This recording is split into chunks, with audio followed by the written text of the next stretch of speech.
right. Hi, everybody. I am Dr. Amy Nelson.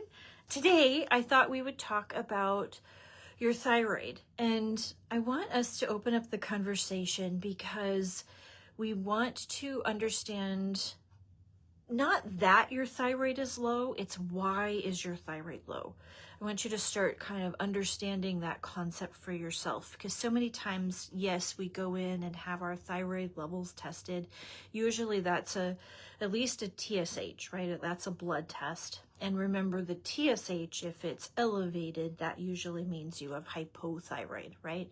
So when we have a blood test that shows up that you have hypothyroid, sometimes that's the end of the conversation a lot of times for many people at their provider's office. But I want us to dive deeper into the concept and really truly understand, why is my thyroid low? Because therein lies a lot of empowering things that you can do with your nutrition and with your stress management habits and all these kind of things to really understand what your body is doing. So I thought we'd talk about that today. I'm a naturopathic doctor. I work here in Austin, Texas, and you can find me at my website, and I love interacting with you, but a lot of people see this after the fact. So if that's happening to you, just give us a call. We do meet and greets and things like that. I practice here in Austin, and we're busy and we have a fun little clinic. Anyway, so let's get back to our topic. Let's talk about your thyroid. So the thyroid is kind of a metabolic regulatory organ, right? And what does that mean? It kind of tells, especially, it regulates your ability to actually cell replicate. So tissue turnover, the metabolism of the body is really heavily guided by the thyroid. And your thyroid is, regulated by the pituitary, but also remember this: thyroid, the adrenals, and your hormones have this little balancing act that go on. And so in functional medicine or naturopathic medicine, we always study the thyroid in relationship to these two other organ systems, right? Because that's where you will try to see the cause of low thyroid function.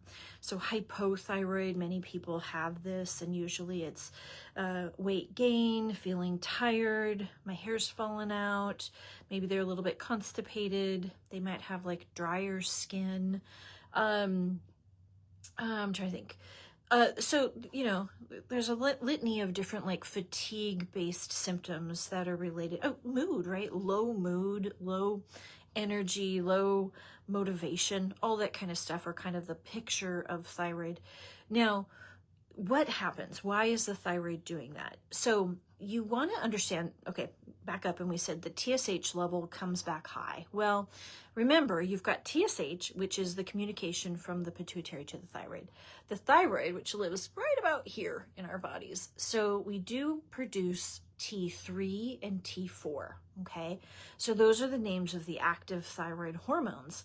T4 actually is converted into T3 with a mechanism, and we'll kind of get into those details.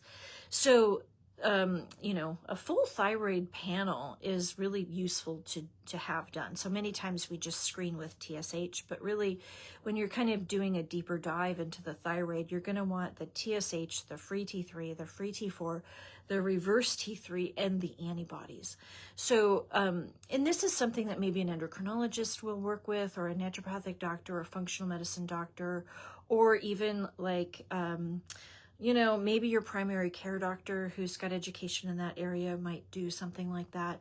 So it's, when you're investigating the root cause, you're going to go probably a little bit deeper into just the cursory TSH level. So, okay, let's talk about just the mechanism of the thyroid, what it needs. Well, iodine is really famous for the thyroid, right? In fact, iodine is the rate limiting step for the T3 and T4 production.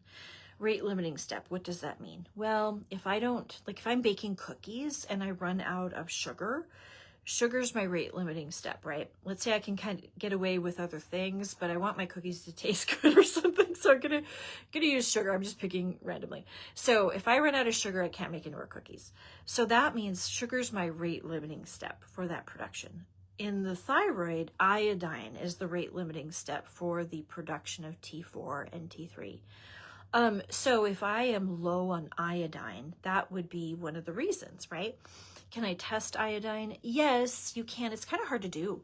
So there is a serum iodine level, but remember, iodine is actually concentrated in the thyroid. So my serum level might show normal, but that's not going to really reflect what's going on in the thyroid. You can do a urinary iodine analysis, and I've known some doctors who've used that. It's a really hard test to do because it's like a 24-hour urine collection, and that's really hard for people.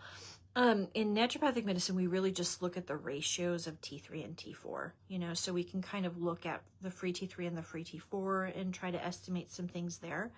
Now, so a diet that's low in iodine, how common is that? Really common, right? So iodine-rich foods, that's going to be like, certain types of fish. I think like halibut and haddock. I just looked at this list. And then also like sardines, but also, like kelp and seaweed and things like that. Those are not aisles in the grocery store, right? Those are really hard to kind of find. And so it would be nice if there was like a seaweed aisle in the grocery store. That would actually probably help us out a lot. But it's not really something that we can go find very easily. I mean, I usually will get I think they're called dulce. They're like the size of a piece of paper, but it's like seaweed, and they use it to make sushi. So like sometimes you can get that and use it in your cooking or whatever, but or those little seaweed snacks. I think we're probably familiar with those. But ultimately, those aren't a lot of, that's not a big source of seaweed, right? So eating vegetables that are grown in iodine-rich soil, that's becoming more and more hard to find because in farming, iodine-rich soil would have been where a prehistoric lake would have been, and you've got a lot of iodine richness in the soil because of like the crustaceans and the fish and stuff like that were in that soil way back in the day.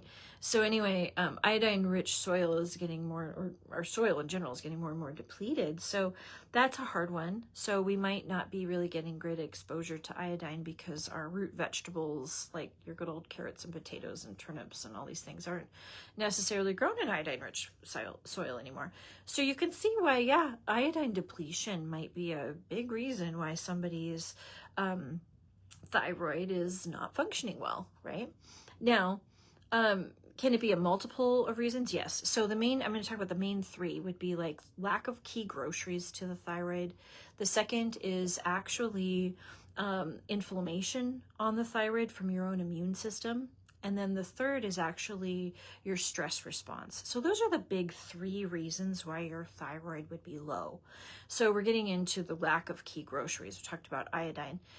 Now, another thing that is really needed is selenium. So selenium actually runs the enzyme that actually cleaves one of the iodines off the T4 and turns it into T3. So selenium is super important for the thyroid, right? And so selenium-rich foods are also kind of hard to come by. I think Brazil nuts and certain types of squash and things like that. So people might not really eat that all the time. And so you can have some problems with selenium deficiency. Now, I don't want you to go gangbusters on selenium all the time. Like, know that there is a daily intake of about like 200 to 400 micrograms, and you can get too much selenium. So that's a thing. So be very mindful of the selenium sources and kind of understand it for yourself. But do know that lots of people, more than not, have a selenium problem, where they're not absorbing it well. So there's that. So another key nutrient for the thyroid is going to be tyrosine, right? So tyrosine is an amino acid that goes into making that thyroglobulin backbone, right? So all these really important groceries are needed for the thyroid, those three in particular. So if we're depleted in any of that, where does tyrosine come from? Animals. I think animal product. I think I think proteins, so those kind of things. If we're depleted in tyrosine, sometimes that is also a mechanism of stress. So remember, tyrosine is also the amino acid precursor to dopamine. And so a lot of times your nervous system and your thyroid sort of have a custody battle over tyrosine. So you might see that at play. So it could be, yes, you're not eating enough tyrosine or absorbing it, but also know that stress really takes that tyrosine as well. So there's a balance issue like that. So Yeah, lack of those groceries, that could be a main problem. And so I think if I came back with hypothyroid, I'd want to really understand these uh, nutrients and what they're doing in my body. So we've got that. Then let's go into inflammation to the thyroid, right? So there, especially with hypothyroid, there's two autoantibodies, the thyroid peroxidase antibody and then the thyroglobulin antibody. There's two of them, right? So and you can have these antibodies present 10 years before the thyroid malfunctions.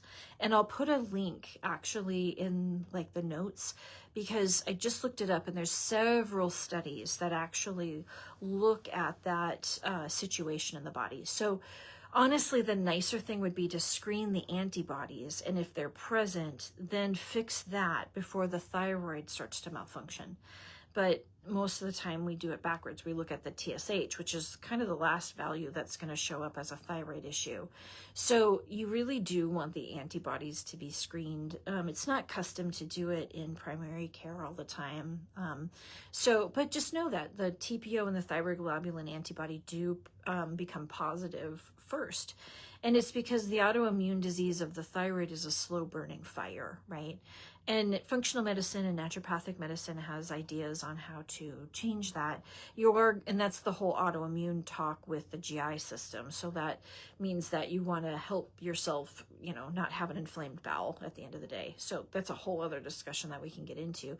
But really, TPO and thyroglobulin antibody will be present. So if you have hypothyroidism, you're going to want to know, do I have positive antibodies? Is this an autoimmune response going on? And that's important to kind of figure out. And then you can go through, doing anti-inflammatory diet, trying to really stabilize your body's inflammation. That's a whole other topic too. And mostly it involves like really getting gluten and dairy out of the system. There's a lot of studies as well that link gluten and dairy exposure to the creation of the autoantibodies to the thyroid. I can link that study as well, which is really interesting to read. So even getting somebody off gluten and dairy, you can watch the antibodies improve from there, right? So that's really interesting. So mainly like helping somebody with their gut inflammation. So if those antibodies popped up, you know that they've got gut inflammation. Do they have any signs of it? Maybe not, which is the heartbreaker on the GI system, is you can have a really inflamed GI system and actually not have antibodies, not have symptoms. So if your symptoms are fine, if your GI is fine, you can still be pretty inflamed. That doesn't seem fair, does it? And I get it, but there might be subtle symptoms. I remember for me going off inflammatory foods and then eating them again and then having significant pain later, and thinking, oh, that's what that is, and maybe like for us, if we have a tummy ache or something, we're not really equating it to what we just ate. So the symptoms can be a lot more subtle, and maybe we didn't really clock it or register it, but we did have a lot of inflammation. So there's always that. The second is that some people just don't have the symptoms, but they have a very inflamed bowel. And I guess that's lucky and unlucky in some ways, but it does mean that they have to kind of work on other parameters to make sure that the GI is stable. Like you might be running your different, inflammatory markers for the bowel to determine if things are stable in there. Anyway, so yes, the autoantibodies, make sure those autoantibodies are actually studied for if you had a hypothyroid. Now, the third one we're going to talk about is stress, cortisol, right? So cortisol is a stress hormone that is secreted from the adrenal glands, and it is something that inhibits the thyroid. So how does it do that? Remember the TPO, thyroid peroxidase. So thyroid peroxidase is that name of that enzyme that we said cleaves one of the iodines off T4. So remember, T4 is like a bunch of glued together tyrosines to make a thyroglobulin backbone, and then you've got 4 iodines stuck on it. And so then you've got the TPO enzyme, thyroid peroxidase. The car keys to that enzyme is selenium. And so it then cleaves off one of those iodines and turns it into T3. And so T3 is more active than T4. And then T3 and T4, I think, are absorbed into the tissue. But T3 especially controls DNA replication, like we get into the discussion of metabolism, cellular turnover, that kind of thing. So anyway, if we don't have selenium, then the TPO doesn't operate well. But, and then of course, what did we just mention? If we had thyroglobulin, or not thyroglobulin, but thyroid peroxidase antibody, that would bother that system. And then guess who? Cortisol. So cortisol would go to the TPO and inhibit it. And what it does, it actually, like, you can measure what's called reverse T3. So a completely inactive T3. So cortisol interacts with the TPO enzyme to increase that production, which is the way that your body stops the thyroid from acting. It's like a survival mechanism. I'm going to slow the metabolism down because I need to maybe starve through a winter, right? So cortisol is a main, that's the way it inhibits the thyroid. So you can measure reverse T3. I think you can, I was going to say, can you measure reverse T4? But I don't think so. Reverse T3, because that mechanism is what's at play. So reverse T3 does have a reference range. In functional medicine, we use 9 to 15 a lot of times. So sometimes you can kind of see if, especially if it's in the 20s, that usually means that cortisol was probably quite active at inhibiting the thyroid. And then we can measure cortisol. We measure it with a 4 or 5 point salivary or urinary analysis. That means that you want to collect at least 4 or 5 points throughout the day. And maybe I like using the Dutch test. That's what I use a lot. And that's a good assessment for cortisol. And its collection time is, I think, at dinner and then bedtime. And if you wake up in the middle of the night, and then waking, and then 2 hours later. So you have this nice 4 or 5 point cortisol curve that can kind of help you throughout the rhythm of a day, right? And so with cortisol analysis, you can see if you have really high cortisol levels, that usually means you're in acute stress. But also, if you have low cortisol, it means that cortisol has shut its own production down and you've probably been under chronic stress, and then that when cortisol does that, you're going to start seeing more signs and symptoms of the metabolic problems, right? So that would be where the reverse T3 would be elevated and things like that. So that would be a reason why you would have low thyroid, right? And worst advice ever is just don't be stressed. We need to stop saying that to each other. So stress, or helping your body know that you're going to be okay. I think that's a good place to start. Feeling stress and understanding where it's coming from, all of it, working with a therapist on all of that is great. I always start with just deep breathing and getting your body to signal the parasympathetic to yourself. So chronic stress and things that we're facing, all this kind of stuff is really hard, but taking a big deep breath, sending a signal from the parasympathetic to just tell the body, I'm here. Parasympathetic is here now. That's important. Even when you, yes, have anxiety disorders and maybe take medications for managing it, deep breathing is still necessary. So a lot of times, yes, deep breathing, it's like, I'm going to deep breathe and the freight train is coming at me with stress, right? Yes, that's not enough right now, but it still is, it has to be happening, because you can't just expect to take a pill and have your body believe that you're not in stress, right? The pill is important if you need to have that, but you do need to breathe. So people will say all the time, I was deep breathing and it wasn't working. That's true, probably, but that doesn't mean stop deep breathing. You still have to ride that bicycle. One day it will be enough. But if you never work that muscle, if you never work that situation in your body, you're using crutches and you're trying to figure out how to walk. And, which you have to use crutches for all of that, but you have to start that muscle memory. You have to start that system. Your body's own GABA production from your deep breath is perfect for you, so we love that for you. So even 9 big deep breaths an hour is really useful. So sending that message back to the body that the parasympathetic is here, and getting that system going is always important. So that at least will help counter then that stress response in the body. And then, working with practitioners to help with all of that as you need. That's important. So anyway, I hope this helps. So remember, like, why you have low thyroid is really, really important than just that you have low thyroid. The thyroid needs specific groceries, especially selenium, iodine, and tyrosine. Iodine is the rate limiting step to all that. So we could very well be depleted in these key groceries. We often want to know if there is an antibody attack on the thyroid, and those antibodies, the TPO and the thyroglobulin antibody, they can be elevated 10 years prior to the thyroid actually showing up as problems. So, or showing up having low thyroid. So we want to make sure that we're understanding if it's an antibody situation. Could it be multiple things? Could it be all three? Yes. We are not linear. Remember, linear stuff is how your car gets fixed, right? Human body is not a linear thing. There's going to be multiple reasons for something, lots of things contributing. And so you have to think about it like that. The third would be cortisol, stress. Yeah, that stress response in the body and how it's acting on the thyroid. It's inhibiting that TPO. And so that's another reason that the TPO would be struggling. So anyway, I hope this helps you, and I hope you can kind of figure out,